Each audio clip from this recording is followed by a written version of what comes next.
Hello friends, hope all of you and your families are safe during these times. In the next few minutes, I'm going to take you through the key events of the recent past and Kotak Mutual Fund's view on equity markets. As the COVID cases in wave 2 continue to drop off, we've seen increased normalization of economic activity. Various high frequency indicators, be it the e-way bills, toll bills, power demand, fuel, etc., point to increased normalization of economic activity. This rub-off was felt in equity markets as well. While August of 2021 saw huge outperformance of large over mid and small caps, September 2021 it was the turn of mid and small caps. With this strong performance, Indian equities are now the strongest markets year till date across most large global markets. The month of September witnessed significant global events. The Federal Reserve meeting to global energy markets moving up significantly. Developments in China regarding property markets also added to near-term volatility. Among the local factors, the COVID vaccination drive, progress of monsoon, as well as progress of economic reforms were very closely tracked. Let us examine some of them in greater detail.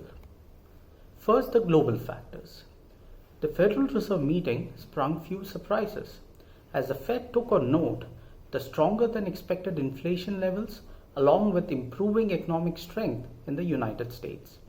Given this, there was reference to two aspects. One, the tapering of the Fed balance sheet ending sooner than earlier anticipated. There was also a change in dot plots conveying a stance of interest rate hikes in the near future for now. Both these measures meant a big surge in the dollar index. Strong energy prices and persistence of elevated inflation levels also caused a rally in global bonds. Energy prices, especially of natural gas and coal, have surged in global markets as a stronger rebound in demand of goods. Do remember, goods are relatively more energy intensive, along with the softer output from renewable sources of energy has meant a significant surge in energy prices. Many parts of the world have announced power cuts. India, being a net energy importer, will also get impacted adversely by this development should this sustain beyond the winter months. Now, moving on to the local factors. New COVID cases have dropped materially in India, and the strong ramp up in vaccination augurs very well. Close to 65% of adult population in India have been vaccinated at least once, with urban areas seeing significantly higher percentages. Close to 22% of adult population in India has now been vaccinated twice, and we do think as we move into the next few months, this number will significantly go up. While one can't rule out further mutations and impacts on lives and livelihood, the strong immunity from the past infections and the vaccination drive do point out that the next wave of COVID will have a lower impact than the first two waves. The monsoon was a bit under normal. However, thanks to strong reservoir levels, cropping has not been very significantly adversely impacted in this season. Corporate earnings continue to be strong, and while June was expectedly impacted by COVID wave 2, the festive season trends need to be closely watched to further gauge the strength of the earnings momentum. Led by strong profit numbers, we now see the balance sheet of India Incorporated to be in its finest shape over the last many years. This augurs well for the next round of investment that they will do, and we've already started seeing some green shoots, be it in areas like cement, steel, renewable or infrastructure sectors.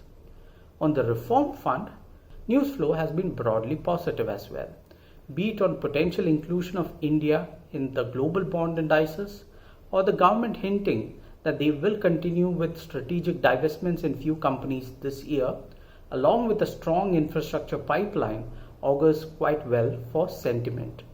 especially in a context where China is trying to modify regulations, be it in the property market, big tech, or emissions. India's perception of being reform oriented, rule based policy making, stable tax regime is being very well received. With regards to institutional flows, both FII and DII were buyers in this month. FII have been buyers of approximately 4,500 crores, whereas DIIs have bought approximately 2,600 crores for the data till 27th of September 2021. With this, FIIs have invested approximately 13,000 crores in calendar year 2021, and DIIs have invested another 25,000 crores in calendar year 2021. Retail participation continues to be strong. However, when looked at the context of the increased household savings, even the surge in demat accounts, retail participation, be it either through direct equities or through platforms like mutual funds, we estimate only 5% of incremental savings have come into Indian equity markets. This clearly demonstrates the long runway of allocation to equities in the long term. In the near term, IPO markets has cooled off, but there is a reasonably large pipeline of companies wanting to tap equity markets given the buoyant sentiment all around. With this strong showing in equities, valuations are now quite richly valued, with expectations of earnings cycle being in firm footing. While longer term asset classes, be it large caps, mid caps, small caps over the last 5 or 7 years are still quite modest, over the last 18 months it's been a dream run with very low volatility. Given that ups and downs are part and parcel of an asset class like equities, it is only natural to expect higher volatility in the times ahead. However, rather than obsessing over fear of a fall, we would encourage investors to use opportunities to increase allocation to equities in case of a significant fall, especially if one is underweight in this asset class, as is the case with majority of Indians. Given this, a disciplined asset allocation with a focus on longer term goals is imperative, and equities continue to be an important avenue to fulfill longer term goal obligations. Be patient, investors, and do remember, time in the market is more important than timing the market. Thank you and stay safe. Mutual fund investments are subject to market risks.